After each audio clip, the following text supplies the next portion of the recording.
పురాతనం నిత్య నూతనం ఇదే సనాతనం.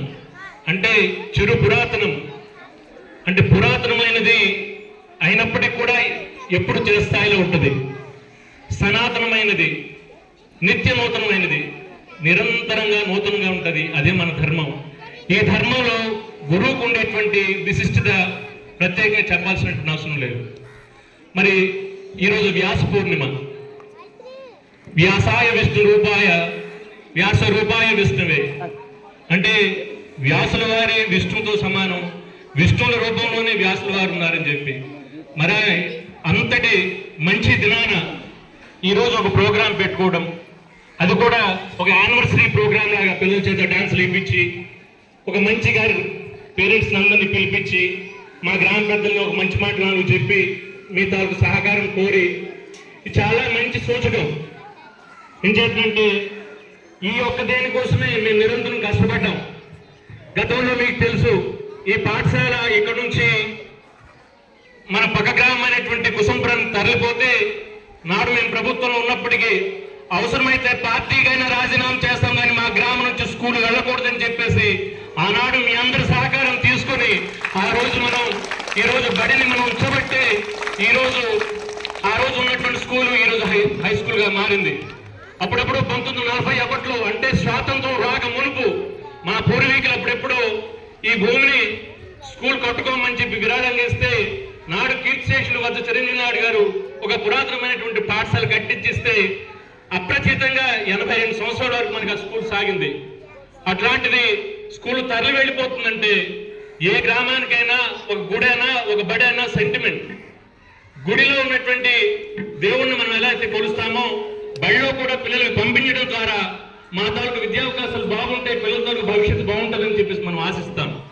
ఒకసారి ఊహించండి, 3వ తరగతి పిల్లాడి నుంచి 8వ తరగతి పిల్లాడి వరకు కుసుంపురం పంపిస్తే 3వ తరగతి పిల్లవాడు అంటే ఎన్ని సంవత్సరాలు?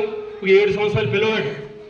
7 సంవత్సరాల పిల్లవాడు ఈ రోడ్డు మీద నుంచి నడుచుకుంటూ వెళ్తే ఏ కూలీకో నాలికో మీరు వెళ్తుంటే నా పిల్లాడు స్కూల్ పంపించాను మళ్ళీ రోడ్ వెంబడి రావాలి, ఏ బస్సు గుద్దేస్తుందో ఏ మోటార్ సైకిల్ గుద్దేస్తుందో అని మీరు పడే బాధ అర్థం చేసుకుని ఆ రోజు మీ అందరినీ మేము కలగలుసుకొని ఆ రోజు పోరాటం చేస్తే మనం స్కూల్ని స్థాపించగలిగాం. ఆ శుభ సందర్భాన 1,30,000 రూపాయలు సొంత డబ్బులు మేము ఖర్చు పెట్టి ఆ రోజు పెద్ద ఎత్తున మీకు అందరికి తెలుసు 3 రోజుల పాటు స్కూల్లో ప్రోగ్రామ్స్ పెట్టి మండల స్థాయిలో క్విజ్ కాంపిటీషన్స్, కబడ్డీ, ఖోఖో పోటీలు పెట్టి డిబేట్స్, డిక్లమేషన్స్ పెట్టి ఆ రోజు చాలా పెద్ద ఎత్తున మనం చేశాం. ఎందుకంటే స్వాతంత్రానికి రాక మునుపు నుంచి ఉన్నటువంటి స్కూల్ తరలి వెళ్ళిపోకూడదని. ఈరోజు మనం చేసినటువంటి ఆనాడు చేసినటువంటి ఎఫర్ట్ వల్ల ఈరోజు మనం స్కూల్ని ఈరోజు హై స్కూల్గా మరల్చుకోగలిగాం. అయితే దురదృష్టం నేను గమనిస్తున్నాను. దయచేసి ఇక్కడికి విచ్చేసినటువంటి తల్లిదండ్రులారా, మీకు అనేక సందర్భాల్లో నేను చూశాను. కొంతమంది ఏం చేస్తున్నారంటే ఆడపిల్లలైతే గవర్నమెంట్ స్కూల్ పంపిస్తున్నారు, మగపిల్లలైతే ప్రైవేట్ స్కూల్ పంపిస్తున్నారు. దయచేసి ఆ వివక్ష వద్దు. ఆ వివక్ష మీరు మానుకుందని గతంలో ఫ్లైట్ లెఫ్టినెంట్ కృష్ణకుమారి అని చెప్పేసి ఒక ఆమెను తెప్పించి ఆడపిల్లలు చదువుకుంటే ఈ స్థాయికి మీరు చేస్తారు, వాళ్ళు చక్కగా చదువుకోవాలంటే గవర్నమెంట్ స్కూల్ పంపించమని చెప్పేసి ఇప్పుడే మహేష్ చెప్పారు.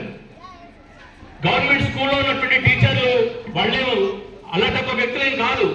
వాళ్ళు ఎంఏ బీడీలు, ఎంఎస్సీ బీడీలు చేసి కాంపిటీషన్స్ ఎగ్జామ్స్ లో కొడితే ఈ రోజు ఈ స్థాయికి ఈ రోజు గవర్నమెంట్ టీచర్స్ అయ్యారు. దురదృష్టం ఏంటంటే గవర్నమెంట్ ఈ టీచర్స్ దగ్గర చదువుకున్నటువంటి పిల్లలు కొంతమంది ప్రైవేట్ స్కూల్స్ లో టీచర్స్ గా పనిచేస్తున్నారు. ఆ టీచర్స్ దగ్గర మనమేమో వేలాది రూపాయలు ఫీజులు కట్టించి చదువు చెప్పించని చెప్పేసి పంపిస్తున్నాం.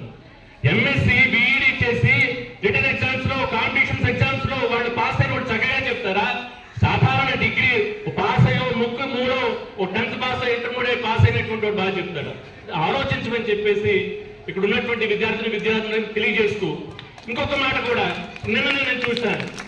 12 మంది పిల్లలు ప్లస్ మొత్తం 13 మంది పిల్లలు ప్రైవేట్ స్కూల్లో మా గ్రామం నుంచి చదువుతున్నారు. వాళ్ళు గవర్నమెంట్ స్కూల్ నుంచి మళ్ళీ గవర్నమెంట్ స్కూల్కి వాళ్ళు తిరిగి రావాలంటే వాళ్ళు చదువుకుంటున్నటువంటి ఏ పాఠశాల అయితే చదువుతున్నారో దాని పక్కనే మన తాలూకా పిల్లలు కూడా ఎవరో ఉంటారు. వాళ్ళ పెర్ఫార్మెన్స్ కన్నా మన పెర్ఫార్మెన్స్ బెటర్ గా ఉందని చెప్పి మనం సూచించినప్పుడే వాళ్ళు ఖచ్చితంగా ప్రైవేట్ స్కూల్ ని విజిట్ పెట్టి మళ్ళీ మన గవర్నమెంట్ స్కూల్ రావడానికి అవకాశం ఉంటుంది. అలా చేయాలంటే టీచర్స్ వల్లే సాధ్యం. ఎందుకంటే ఒక పిల్లాడు తల్లిదండ్రుల తర్వాత ఎక్కువ సమయం గడిపేది టీచర్తోనే. కాబట్టి వాళ్ళు క్రమశిక్షణ నింపాలన్నా, వాళ్ళు విద్య బోధించాలన్నా అది మీ చేతిలోనే ఉంటుంది. కాబట్టి దయచేసి మళ్ళీ చెప్తున్నా, ఒక ప్రైవేట్ పిల్లాడు సపోజ్ ఒక ఇంటి దగ్గర ప్రైవేట్ పిల్లాడు చదువుతున్నాడు, ప్రైవేట్ స్కూల్లో చదువుతున్నాడు, దాని పక్కనే గవర్నమెంట్ స్కూల్లో పిల్లాడు ఎవడో ఉన్నాడు.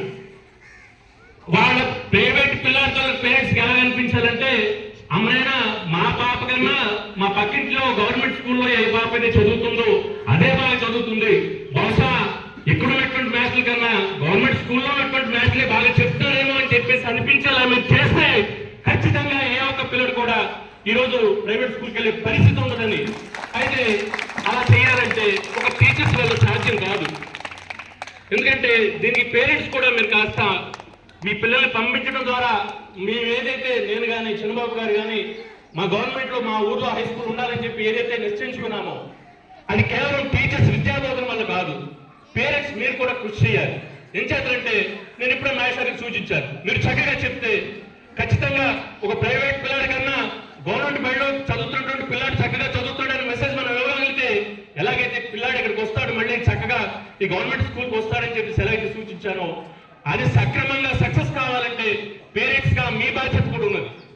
మీరు కూడా ఇప్పుడే గమనించాలి, సినిమా సీరియల్ అయితే మాత్రం 7:30కి మొగల్ రేకుల సీరియల్ వస్తుంది, మాత్రం మీరు ఎన్ని పనులు పక్కన పెట్టిన సీరియల్ చూస్తారు. పేరెంట్స్ మీటింగ్ అని చెప్పి మీ పిల్లలకి ఎన్నిసార్లు పంపిస్తే ఇప్పుడేమో మీ పనులన్నీ వదులుకొని ఇప్పుడు వస్తున్నారు, మీ పనులన్నీ చేసుకొని ఇప్పుడు వస్తున్నారు.